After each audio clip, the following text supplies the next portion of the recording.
If you've watched the Lord of the Rings films and or read the books, you might walk away with the impression that Middle-earth seems rather empty, that instead of sprawling civilizations you instead have the wilderness of New Zealand without the sheep. You might then look at a map of Middle-earth and that might reinforce your beliefs, given that there are seemingly vast empty spaces that don't have any named towns or villages or don't even have names at all. So let's answer these questions. Is Middle-earth empty? And if yes, why? And if not, then why does it seem so empty? As you might expect, there's a bit of nuance to these answers. Let's start with, is Middle-earth empty? The answer is broadly no, but there are places in Middle-earth that are fairly empty. The most well-known example, and I have an entire video dedicated to this on my channel called Why is Eriador So Depopulated? Well, I guess I've just given it away, it's Eriador. Eriador is the northwestern region of Middle-earth where the Shire is located, but outside of the Shire you only really have a handful of civilized places, Bree and its surrounding villages, and Rivendell being the main two. Most of the region is wilderness, with the exception of plenty of old ruins that belong to the fallen kingdom of Arnor. Eriador became depopulated for a number of reasons. It was never as heavily populated in the first place due to the cooler climate, it suffered over 1,000 years of war, the first being the Dunedain Civil Wars, and the second being a genocidal war waged by the Kingdom of Angmar. The southern half of the region was hugely impacted by the Great Plague, which saw entire lands end up mostly deserted, and entire peoples wiped out. And finally, Eriador was often hit by awful winters, which could see heavy snow drape the land for 5 or more months at a time. Afterwards, there weren't many people around, and they had neither the strength, the willpower, or the ability to repopulate the lands. Thus, by the end of the Third Age, Eriador is mostly empty. But Eriador is kind of the exception. Even at the end of the Third Age, the lowest point of what could be considered a Dark Age, there's plenty of people around in Middle-earth. You have the mannish kingdoms of Gondor, Rohan, and Dale. You've got the elven lands of Lothlorien, Mirkwood, and Lindon. You've got dwarves in Erebor, the Iron Hills, and the Blue Mountains. You've got Beornings, the Dunlendings, the Woodmen, and the Druidine, and Hobbits, and the Men of Bree, and the Lossoth, and the Fisherfolk in Enedwaith. You've got the vast peoples of Rhûn and Harad.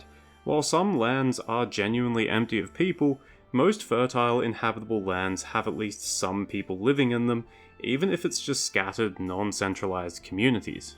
So in that sense, the Middle-earth experience differs greatly depending on where you are. If you get dropped in a random place in Eriador, there's a good chance you might be tens or possibly even hundreds of miles from the closest person or place.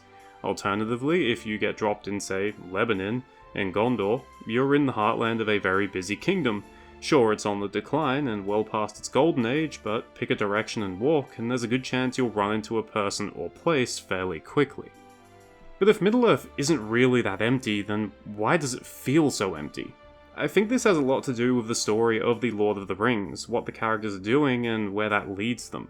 I've already spoken about Eriador being depopulated, so there's no real reason to touch on Frodo's journey to Rivendell, but after he leaves Rivendell, you'll notice that he only passes through one inhabited land on his way to Mount Doom. Lothlorien, probably one of the safest places you can be. After Lothlorien, he has only one interaction with another group, Faramir and his rangers in Ithilien, and this was not on purpose. So Frodo's entire journey from the Shire to Mount Doom, he's passing through empty or ruined lands, or both. He goes through the dangerous old forest, the deadly Barrow Downs, the dark ruins of Rhudaur, the sad ruins of Eregion, the dark of Moria, the empty lands along the Anduin, the barren Emmenmuil, the perilous dead marshes, the deserted Ithilien, and finally into Mordor itself. The only pit stops he makes are in Bree, Rivendell, Lothlorien, and Henneth and Nun. So, from Frodo's perspective, we're mostly only seeing lands devoid of people, so it can give the impression that Middle-earth was also mostly devoid of people. But Frodo's avoidance of civilized lands was on purpose. Realistically, he could have skipped most of the places I just mentioned, and spent most of the journey to Mordor in Rohan and Gondor if he wished. Speaking of Gondor and Rohan, when our characters see those places, they might also seem rather empty. For example, when the three hunters cross Rohan, they don't run into anyone. Likewise, when Gandalf and Pippin ride to Minas Tirith, their first encounter is at the Pelennor Fields. They don't meet anyone in the large region of Anórien. But there are valid reasons. The reason why Gandalf and Pippin don't run into anyone in Anórien is because as the threat has risen in the east and Gondor has weakened, Anórien has become exposed. As a result, the land has become depopulated, and we see this in Minas Tirith too. Although the city has been evacuated of most civilians by the time he arrives, Pippin still notes that many places in the city are properly abandoned. But these people haven't vanished into thin air. Like with the former inhabitants of Ithilien, as the danger increased, more people chose to migrate to safer places such as Lossanac or Lebanon, where one can live without constantly having to see Mordor in the distance. As for the three hunters crossing Rohan, the reason they don't run into anyone until Éomer is because they're pursuing a company of orcs who are trying to avoid people themselves. But you might wonder, how the hell could orcs run right through the middle of Rohan without running into people until they had almost escaped? Well, that's because most of the Rohirrim live in the valleys and foothills of the White Mountains further to the south, rather than on the open plains. The East Emnet, which the orcs ran through, was home to few settled folk, and most of the people who lived there were shepherds who tended to their herds of animals. And even though the orcs don't run into anyone, they were spotted by someone, because Éomer got news of them and rode out to hunt them down.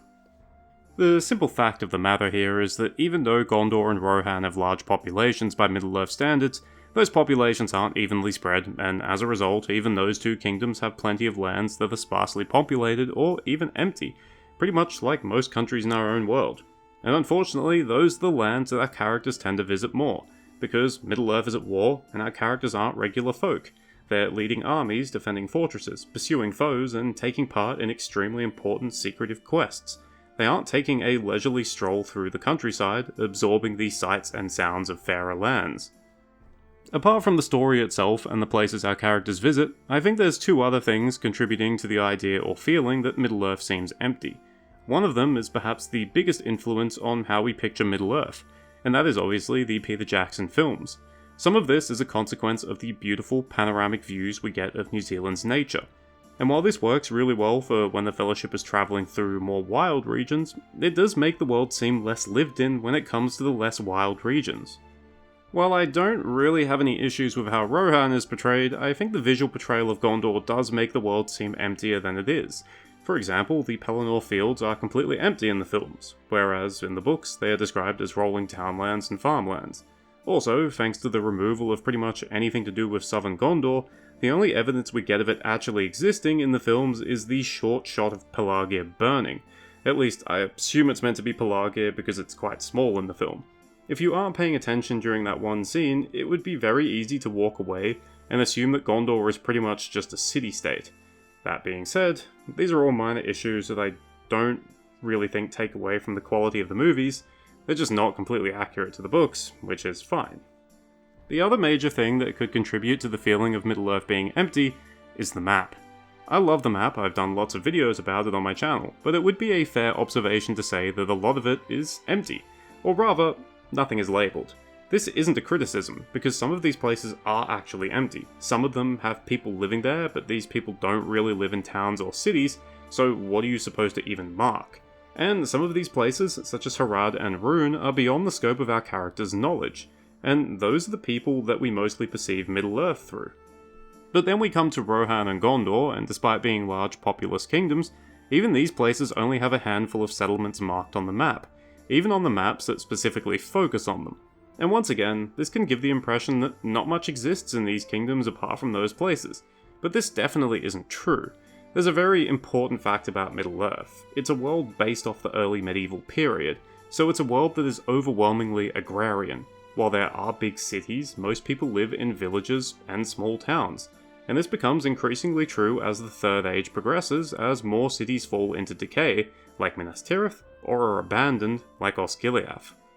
So when Tolkien was creating his map, of course he was only going to label a handful of the larger, more important places, like Minas Tirith, like Edoras, like Dale, or places that are specifically relevant to the story, like Hobbiton or Bree. He wasn't going to label the hundreds of small villages and towns that exist outside of these major places, like Upburn, like Underharrow, like Grimslade. All of these are places in Rohan, by the way. Sometimes he didn't even label important places.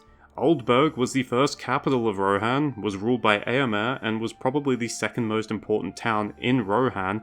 It doesn't exist on any map that Tolkien drew, we only know where it is because he described where it is. To summarise, I think it's a couple of things that give the impression that Middle-earth is empty. The first is that there are large regions of Middle-earth that are sparsely populated, or empty, there's no denying it. The second is that our characters spend a large percentage of their time in these regions, as opposed to the more civilized lands that aren't empty. The third is that Peter Jackson's films showcase the nature incredibly, but do skip showing off more of Gondor, for example. And finally, the map of Middle-earth does have a lot of blank space and very few inhabited cities, but as I just said before, this is misleading. But make no mistake, Middle-earth isn't empty. It's just a land of extremes. As I said at the start of the video, your experience differs greatly depending on where you are. But it's also true that most of Middle-earth that we see is the empty part. And honestly, I think it's completely fine if that's the Middle-earth that you picture in your head. Because as the meme goes, Tolkien liked to describe every single tree. There's obviously a bit of hyperbole there, but I don't doubt it at all that Tolkien really did enjoy writing about those wild, untouched parts of the land, just as much, if not more, than the wondrous fountains and white towers of cities like Gondolin and Minas Tirith. Thank you for watching, I hope you enjoyed it or at least found it interesting. The whole idea of Middle-earth being empty is something I've seen spoken about a lot on places like Reddit. I actually started writing this script over a year ago in response to one of those posts, but I didn't enjoy writing about it, so it went on the shelf for a long while. Even now I'm not sure if this is one of my favourite scripts. Despite not being that long, it did take me a long time to write.